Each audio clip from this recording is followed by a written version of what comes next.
So welcome everybody to a Video Mojo webinar about video content marketing. My name is John Leland, you probably know that. And we are going to set up streaming.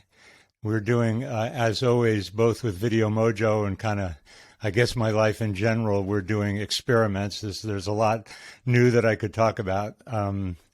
And one of the things that's new is that we're live streaming this. I am very excited to be here today, and welcome again to everybody.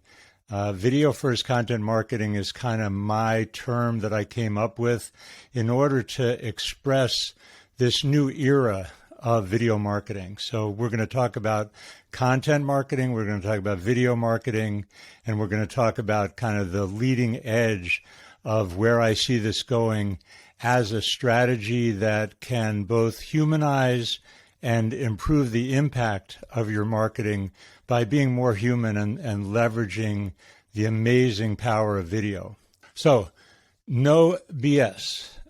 This is not for the faint of heart, and I don't want to pretend that video first content marketing is some kind of quick fix or panacea or, there's nothing involved. So I thought I'd talk first about kind of what is involved and what does it take to do video first content marketing. So the first thing is you need to prioritize authenticity.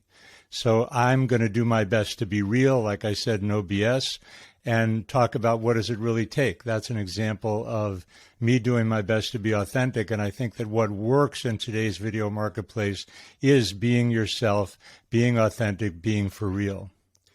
The other thing is that I know a lot of people have a lot of fear and a lot of resistance to using video.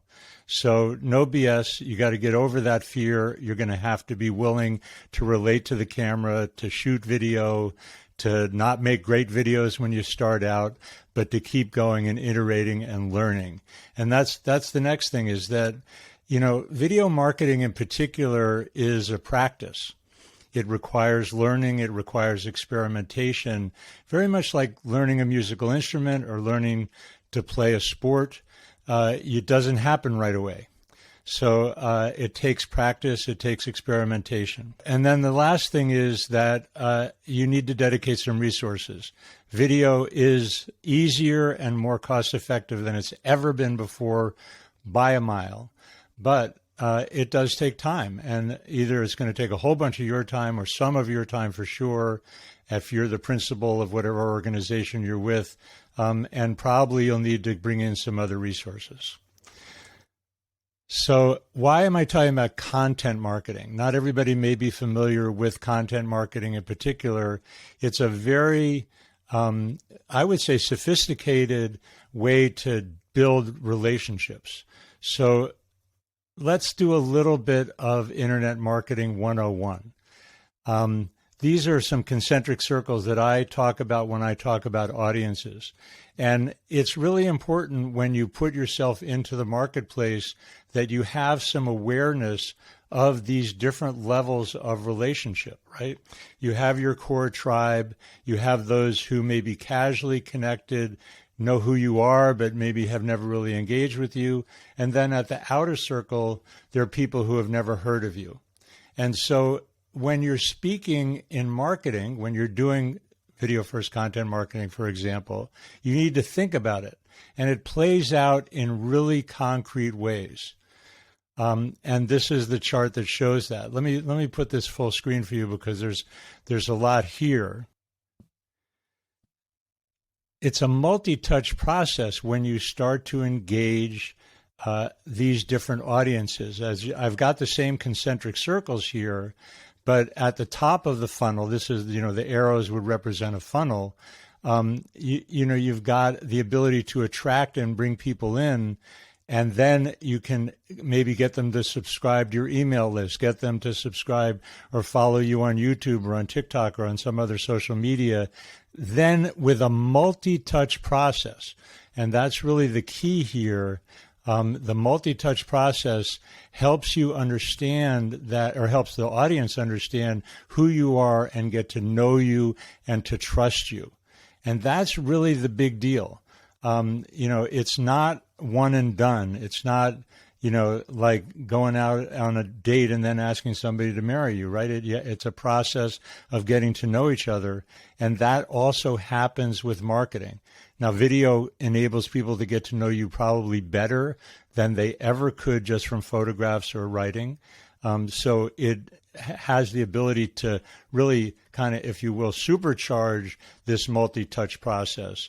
But I've heard it said, for example, when you're on the web, marketing for a long time has talked about multi-touch. And, one number that I think I heard over the years was to take 7 touches, right? 7 touches for a relationship to happen enough that somebody will want to buy and do business. On the web, I've heard people say it takes dozens or even scores of touches. One number I heard was 70. But the point is that it takes persistence and consistency. Consistency is a really key component. I'll come back to it later. If you're looking at video marketing and video first content marketing, you need to be around for a while. I've been creating content on the web for decades, actually. I mean, I started on the web in 1995 when the web was first born. And, I haven't been there every week or every day, but I've been around, and it develops not only an expertise for me, but a certain kind of trust that happens. So I'm talking about content marketing, and this is based on the Content Marketing Institute, which is a resource that I really want to point people to. They have a lot of great content workshops and conferences, and this is the most of their definition of what content marketing is we're focused on creating and distributing valuable, relevant, and consistent content. So that's a big piece of what we're talking about here, is following the content marketing model. And I think about marketing not just in terms of content, but in terms of conversations. So once you get people involved in interacting, as we're going to do later when we get to the question and answer session, then you really have the seeds of successful content marketing. Ongoing conversations, and ongoing conversations are what we're talking about in video first content marketing. So why video? Why are we talking about video first content marketing? Well, video, as I mentioned earlier, it humanizes and animates conversations better than any other kind of media. The ability to make eye contact. The ability to make eye contact. Here I am. Nice to see you all. Thanks for being here. And by the way, this is going to be about not even a 10-minute more presentation because I want to get to the interactions and really talk to you about this and answer your questions or concerns that you have. But the way that video humanizes and animates conversations, not quite live person to person, in person, the way we used to do pre-COVID, but it has the ability of you to see me, to get a vibe of how I talk, of how I sound, how confident am I, how trustworthy, and so forth. So, that is the power of video. It really is video's superpower, and there's nothing like it. The challenges are, when you're a marketer, are not only the kind of human engagement that I'm talking about, but just being visible, right? It's a very noisy marketplace. There's lots of different kinds of media. People have lots of choices. And even with all the choices, they don't necessarily engage. When people talk about marketing these days, one of the key metrics is, are people engaging? Are people commenting? Are people asking questions? Are people showing up to the webinar? It's like, how do you get people to participate? Video also has an edge. So let's talk about the marketplace just a little bit more in terms of why now and why I think it's particularly important. The pandemic has accelerated the growth of video, and it was already happening, but the pandemic really accelerated all of that. So most of us are now comfortable meeting on Zoom. We may not like meeting on Zoom, but it's a new way to relate, and it has taken off during the pandemic. YouTube has continued to be the #2 search engine. This is really kind of an old statistic, but it's still true that, Google is the #1 search engine. Google actually owns YouTube. But when people search for stuff, they search as, only second to Google, they search for what they're looking for on YouTube. So having your content on YouTube is a huge advantage that a lot of people don't take advantage of. And then video on social media is the fastest growing dimension of the web. Social media, as I'm sure you're aware, has become the predominant form of relating on the web. And TikTok in particular has taken off as a new way that people are relating with social video.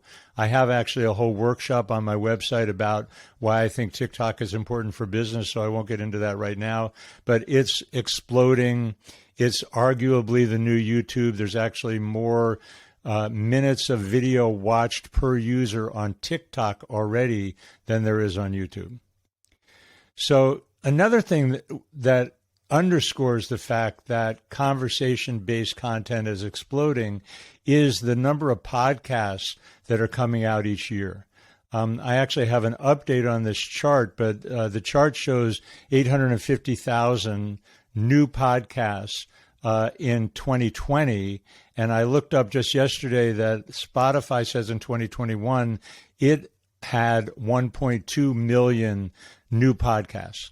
So, and I'm going to answer the question that obviously raises, which is, oh my God, how do I get heard? How do I engage when there's 1 million new podcasts a year? And the answer to that is that it happens because you have your audience and your particular point of view. It's kind of like saying, I don't even know how many millions, maybe 1 billion at this point, websites, but there's certainly hundreds of millions of websites. And you still have your website and your invitation to engage and connect with people. It's just in order to connect with people, in my opinion, you really need to be doing video, and you need to be doing it on a consistent basis to create the kinds of conversations that podcasts are, and also that video shows, or what I'm now referring to as vodcasts, video podcasts, are creating. So that's what we're talking about. Conversation-based content like vodcasts, like Clubhouse, if you're familiar with that, or Twitter Spaces, live streaming, TikTok Reels, YouTube, Twitch, which is the game streaming. All of these are new conversation-based content that are just exploding. So fundamentally, what happens when you do video is that you feed this social media ecosystem that is inherently video hungry. Well, why is it video hungry? I'll tell you why. Because the social networks are prioritizing what they call native video. So native video means video that is on their platform. So if you make a video and put it on YouTube and put the link to it on Facebook, that's not native. That's a YouTube video being linked to from Facebook. If you upload the video right to Facebook, it's native in Facebook. And Facebook will prioritize that because it's native video on Facebook. It's literally Facebook video. And it's just what the other dynamic is, that video is happening, like I was talking about before. It is the future. It is the way people are communicating now. It is the best form of engagement. So that's why it works the best. It does work best when you deliver it in a consistent human way. These pictures are all examples of vodcasts or video shows that are on YouTube, among other places. It works also as a way to deepen your voice. This comes back to that earlier point about practice.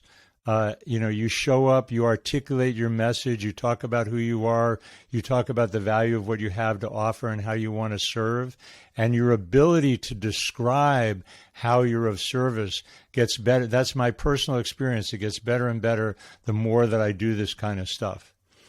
And then the other big benefit, kind of the last main point here, is that when you do video content on a consistent basis, particularly when you do vodcasts or video shows, you spark a content creation engine. And that is a super powerful, high leverage strategy. So here's how that works. Video shows or vodcasts create content creation engines because they offer you the ability to distribute that content in a variety of forms. So we create, when we do the Video Mojo vodcast, we also strip out the audio and distribute it as a podcast. So it's both in iTunes and on Spotify, as well as on YouTube and on our own blog. So secondarily, we then chop up the long form video into short form video posts. And I've got a video on my YouTube channel. It's also on my blog about the software that we're using to chop up the long form video, like the whole video show might be 20, 30 minutes or more, and turn that into 2 or 3 minute short form video posts that, again, the video hungry ecosystem eats up. We also link to our videos in email blasts, so we get the extra leverage of distributing it in that way. It becomes separate social media posts, for example, with graphics. It goes on our blog. You can transcribe it if you want. There's great software now for automated transcription. So it just kind of goes everywhere. And it really is a function, getting back to resources.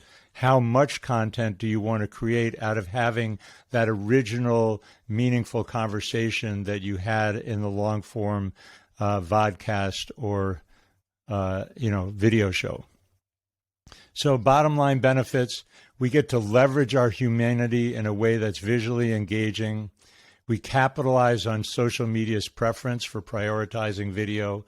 We invest in the future. This is a big point that I think is important also about TikTok, that, the future is video, in my opinion, and learning to engage with the camera, learning to produce video. It takes practice. It's not going to happen overnight, but investing now, getting started, no matter how small, you'll start to learn the language and develop this skill of being on camera. And you're going to stand above. There's still very many businesses that are not with the program in terms of video, vodcasting, and video on social media. And so it's the fastest way I know to stand out and kind of excel.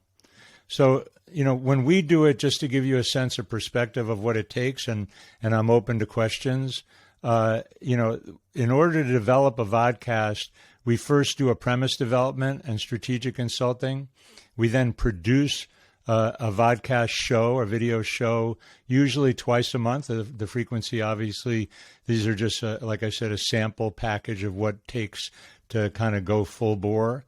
Then we custom edit the short form videos, like I was talking about, putting in the subtitles or the captions where the words are on the screen. I think that's an important part of producing the short form videos, and that is also covered in the video that I mentioned earlier about the 3 pieces of software that we use. I like to have an email blast go out at least once a week. So when you're doing the short form, if you do 2 shows a month, you can pull at least 2 clips out of each of those shows and end up with a weekly email blast. A blog post at least for each show, and you can also do social media image posts like that. I think if you want to be in it, that then making a 6-month commitment is a logical way to go, just to find out how it's going for you and what your experience is. So that's the presentation, and I hope, I guess I ran a little bit over. We did about 20 minutes of presentation, but I tried to keep it as information dense as I could. And I really want to kind of step up to your Q&A and see if we can get a dialogue going. How can I be useful? Those of you that are watching the live streams on YouTube or on Twitter or on other places like that, come to Riverside. Samantha, our wonderful team member, is going to put the link in there for you so that you can come over here and come on camera and ask questions. So asking questions means if you're here in the Riverside audience, you click on that button down at the bottom that says call in live, something like that. Oh, here comes Joanne Richards. She can ask a question. You mind coming on camera, Joanne? I was going to say that. Oh, welcome. How can I help? So what's the best way for somebody to get started? Well, you got to do one step at a time. And, you have the opportunity of doing YouTube or TikTok. I would probably choose one of those as the priority video platform. I mean, I think TikTok is the fastest. I don't think I really know that TikTok is the fastest way to grow an audience because they don't depend on you making friends with people, so to speak, like you have to do on Facebook. As an example. So, it's just based on content. So hashtags, for example, work on TikTok to identify your area of expertise and what it is that you want to be talking about. I would move as quickly as possible, even if I don't like recording vodcasts on Zoom, but it's probably the easiest way. And Mary Campbell's here asking a question too. I don't know. We're letting too many people on stage at once. We can't. But does that answer your question, Joanne? Yeah, that's fine. I didn't know if you can do it simply, or if you've got to start with a fancy package, or. Yeah, I mean, I think something is always better than nothing. Okay. And so if you start, and figure out a cadence that you can stick to, right? I mean. A lot of people will tell you to do TikTok every day. Some people even do multiple times a day. That is what works to really supercharge growing an audience fast on TikTok. But, can you do a show once a week on YouTube? It really, if you want longer form, TikTok obviously limits you to 3 minutes. Okay. So if you're doing a longer form presentation or wanting to have a conversation, which tends to be 15 or 20 minutes minimum, then YouTube would be the place to do that. My granddaughter cringes at the thought of grandma being on TikTok. That's her problem. I know. Okay. Thanks, John. Good to see you, Joanne. You too. Thanks for asking. Hi, Mary. How are you? Hi, I'm just fine. I've never done this system, so I didn't know I was going to be here asking a question, but I, of course, have questions. So I was watching on LinkedIn, and then I tried to come over here, and I missed. I somehow went out of that. So I'm just catching up. And I've been very erratic. For a while I did one post outside every day for like a 30-second post, and I got a lot. I think that was not Instagram. It might have been Facebook back then. And then of course I petered out, and I have started and stopped and started and stopped, and have been saying, oh God, I just hate that stuff. It doesn't work. So what I'm hearing you say is the consistency is the most important thing, or one of the most important things, to just keep doing it and perfect it. I feel pretty comfortable on camera. It's fun. But doing it every day or doing it pretty frequently and having it begin to have a following has been a challenge for me. Yeah, I mean, absolutely, what you just said is absolutely right. And I've been thinking about it along the lines of, like I said earlier, practice, like a meditation practice, or like a sports practice. I play golf, and, I've been playing golf for a long time, and I'm still learning. Or even more recently, I started playing the ukulele. I use the Hawaiian pronunciation for those of you that think I'm saying it weird. And I never thought that I would be able to play music, but actually I've led some sing-alongs and I get away with it. And which is to say that I'm not great, but I show up and I've been learning. And even though, like with meditation practice or like with playing the ukulele, I do it from time to time, and I get into runs where I do it every day, and then times when I don't. And you learn. I mean, that's the thing, is that it's a long-term engagement. And as a video marketing professional, this is the skill that is going to continue to be more valuable. And so your experiments are great, and the experiences that you've had already, I think, are super constructive, whatever they are. You didn't obviously tell me a lot of detail about it, but it sounded like you had some fun. And the other thing that I learned actually from the music as well as from doing this, I like doing this. This is fun for me. I like playing the ukulele. It's fun for me. And it's crazy for me. This is the way the thought process goes for me, is that why would anybody want to listen to me play the ukulele and sing when I'm such an amateur? And the answer that I came to, because people did seem to enjoy it, or do seem to enjoy it, is that if I'm having fun and also they get to participate, like singing along or whatever, then they're having fun. But it's true, like we see it all the time with performers. When the performer's having fun, we kind of have fun too. And so it's back to the old ancient spiritual proverb of, that Steve Jobs was so proud of, is that the journey, or fond of, that the journey is the reward. And so, I'm opposed to shoulds. I don't think you should do it because you should do it. I think you should do it if you can have fun. And then that kind of human engagement is really what works. That's great. Yeah, thank you. Just that gives me another. Thank you. Good to see you. Thanks for coming. It is great. I'm glad that you popped over from LinkedIn. That's kind of cool, because I don't know how to go back to listening to you, though. Oh, you can't. You're having trouble hearing on Riverside? No. I'm on Riverside, but I came right here with this question. I didn't know when I got to Riverside, it popped me here. So I wanted to be able to listen, but here I am asking the question a little before I thought I was ready. But oh, I see. You didn't mean to come on to ask the question. You just pushed the button. I didn't really. I was going to wait and sort of, lurk, but here I am. Right. Okay, good. Well, we got a couple questions in chat, so I'll move on to those. Okay. And again, great. Thanks for coming and good to see you. Great to see you. Thank you for your questions via chat, and I will answer them. And you asked the question, why not just use Zoom or YouTube Live versus Riverside? And the reason is that I'm a professional who prides himself on quality, I guess. The Zoom quality is very much compromised by the internet. And I know you're seeing some live compromise in terms of what's here on Riverside in terms of the live webcast. It'll be interesting for us to look at the quality on, LinkedIn, YouTube, and Twitter in terms of what goes out of Riverside. But Riverside's biggest advantage, and there are a bunch of them that I talk about in that YouTube video I mentioned that you can find on the blog of the 3 softwares we're using, is that it records locally. So there's a recording I can see that's been 88% uploaded at the moment from my hard drive that then I'll be able to use to edit and create a polished version of this webinar without my technical fumbling around and stuff like that.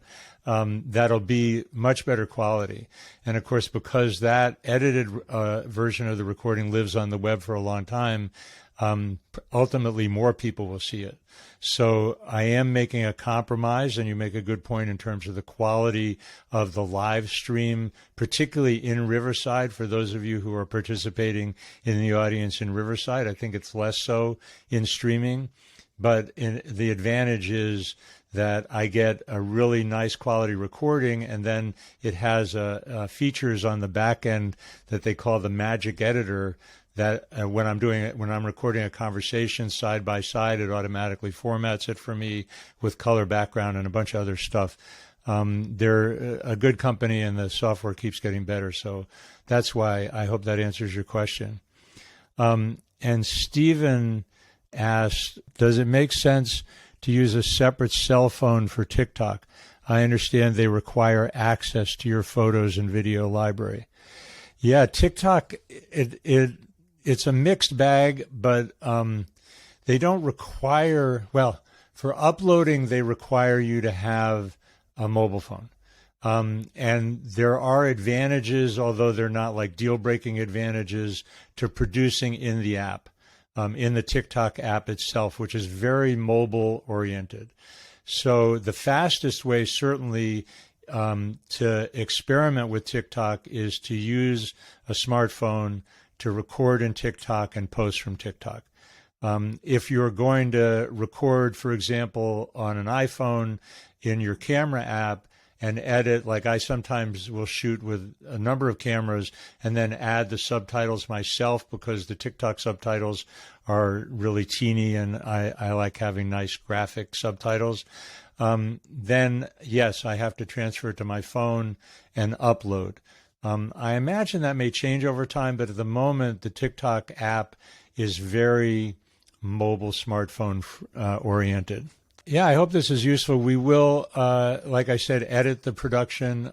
Those of you that registered, I'm going to send out kind of like the raw video recording just so you can have it right away as a thank you for being here and for registering. And then down the road, once I get it a little bit edited and polished, we'll put it up on YouTube and put it on our blog and start doing the whole thing that I talked about.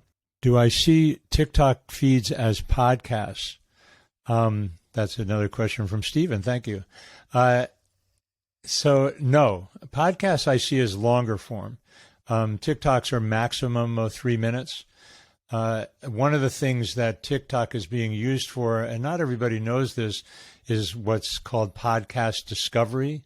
So, for example, I might put a clip of a video out of a vodcast on TikTok, but really not so much, because TikTok is like this intimate, immediate human connection type of medium. It really is maximizing authenticity. I had a conversation not long ago with somebody who was very uncomfortable and afraid to, I use the word come out intentionally, but I mean, I guess I'm not revealing anybody's thing, but it was somebody who had transitioned from being a woman to being a man.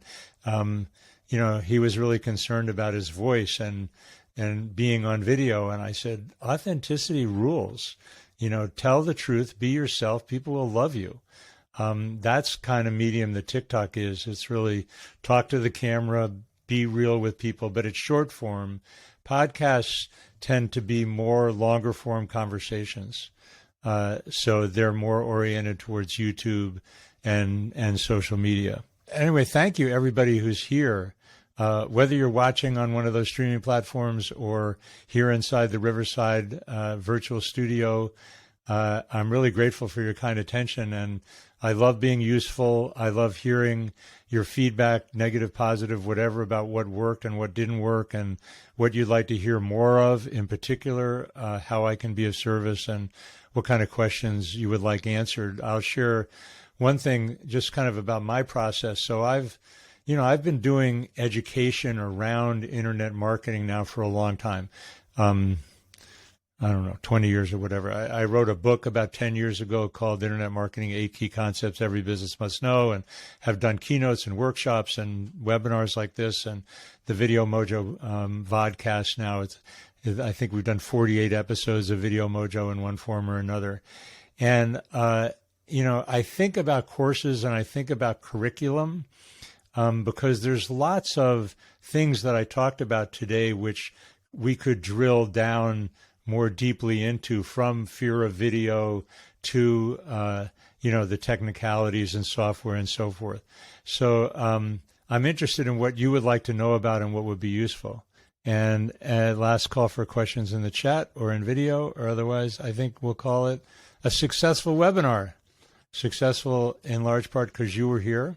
Thank you. And we'll continue with Video Mojo, and I look for you on the socials, and combridges.com has a contact form if you have any other questions or comments or suggestions. And likewise, you can DM me on the socials. Thanks again.